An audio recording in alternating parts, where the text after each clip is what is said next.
ಬೆಂಗಳೂರಿನಲ್ಲಿ ಖಾಲಿ site ಕ್ಲೀನಿಂಗ್ಗೆ ನೀಡಿದಂತ dead line ಅಂತ್ಯ ಆಗಿದೆ. ನೀವು ಪಕ್ಕದ ಸೈಟ್ ಇಟ್ಕೊಂಡಿದ್ರೆ, ಖಾಲಿ ಸೈಟ್ ಇಟ್ಕೊಂಡಿದ್ರೆ, ಅದನ್ನ ಕಸ ತುಂಬೋದಕ್ಕೆ ಮಾಡ್ಕೊಂಡಿದ್ರೆ, ಇಲ್ಲಿವರೆಗೂ ಕೊಟ್ಟಿದ್ರಲ್ಲ GBA ಡೆಡ್ ಲೈನ್ ಮುಗಿದು ಹೋಗಿದೆ.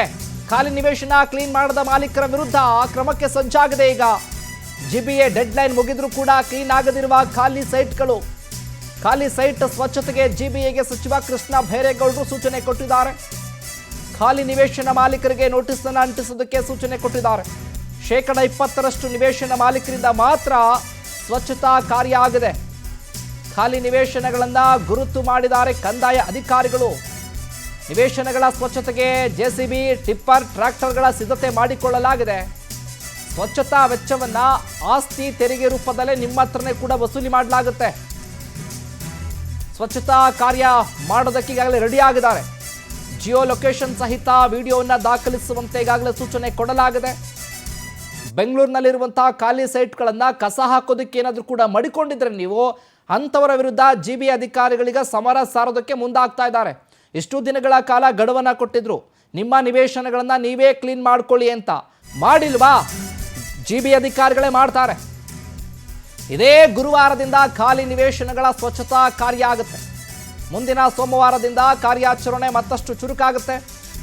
ಸ್ವಚ್ಛತಾ ಕಾರ್ಯದ ಮಾಹಿತಿ ಕ್ಲಿಯರಿಟ್ ತಂತ್ರಾಂಶದಲ್ಲಿ ಲಭ್ಯ ಆಗಿದೆ.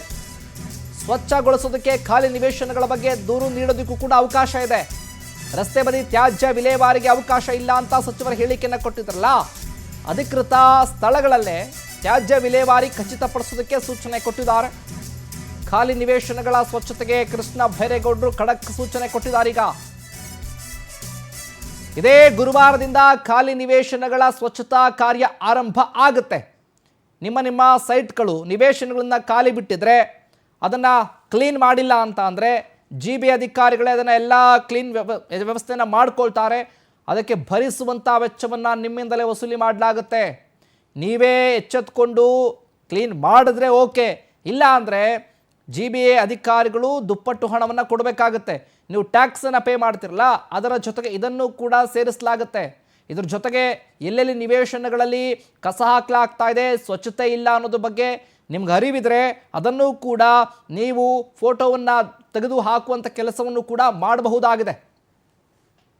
ಇದೇ ವಿಚಾರಕ್ಕೆ ಸಂಬಂಧಪಟ್ಟ ಹಾಗೆ ಮತ್ತಷ್ಟು ಅಪ್ಡೇಟ್ಸ್ ಅನ್ನು ಕೊಡ್ತಾರೆ ನಮ್ಮ ಪ್ರತಿನಿಧಿ ಶಶಿಧರ್ ಫೋನ್ ಸಂಪರ್ಕದಲ್ಲಿ.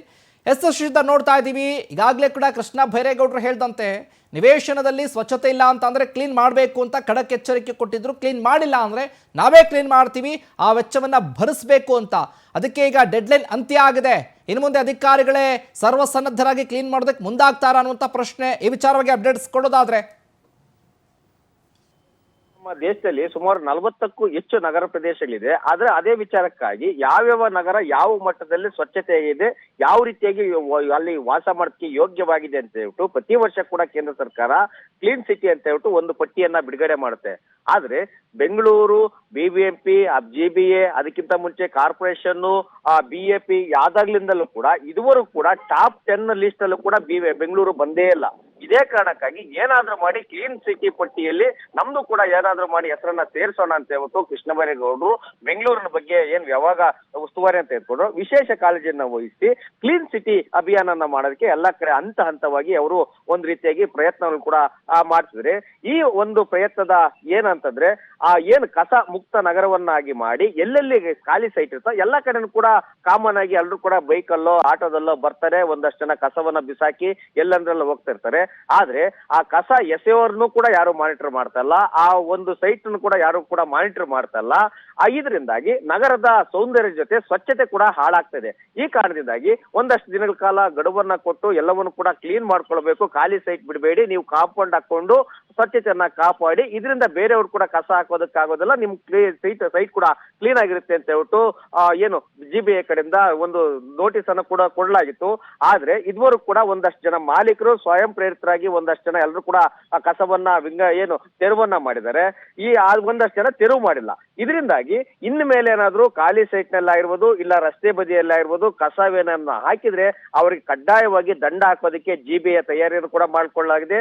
ಅದ್ರ ಜೊತೆ ಸೈಟ್ ಮಾಲೀಕರು ಕೂಡ ನೋಟಿಸ್ ಅನ್ನ ಕೊಡ್ತಾರೆ. ನೋಟಿಸ್ ಕೊಟ್ಟ ತಕ್ಷಣ ಒಂದು ವಾರದೊಳಗೆ ಅವರು ನೋಟಿಸ್ಗೆ ಉತ್ತರವನ್ನು ಕೊಟ್ಟು ಕಸವನ್ನ ತೆರವು ಮಾಡುವಂತ ಕೆಲಸವನ್ನ ಮಾಡಬೇಕು. ಇಲ್ಲವಾದ್ರೆ ದುಪ್ಪಟ್ಟು ದರವನ್ನ ಜಿಬಿಎ ವ್ಯಕ್ತಿ ಕಸವನ್ನ ಕ್ಲಿಯರ್ ಮಾಡ್ತಾರೆ. ಇಲ್ಲವಾದ್ರೆ ಆ ಒಂದು ಸೈಟ್ ಅನ್ನೇ ಜಿಬಿಎ ವಶಕ್ಕೆ ಪಡೆಯೋದಕ್ಕೆ ಕೂಡ ಪ್ಲಾನ್ ಅನ್ನ ಮಾಡ್ಕೊಂಡಿದೆ. ಶಿವು, ಥ್ಯಾಂಕ್ ಯು ಶಶಿಧರ್ ನಿಮ್ಮೆಲ್ಲ ಡೀಟೇಲ್ಸ್ಗಾಗಿ.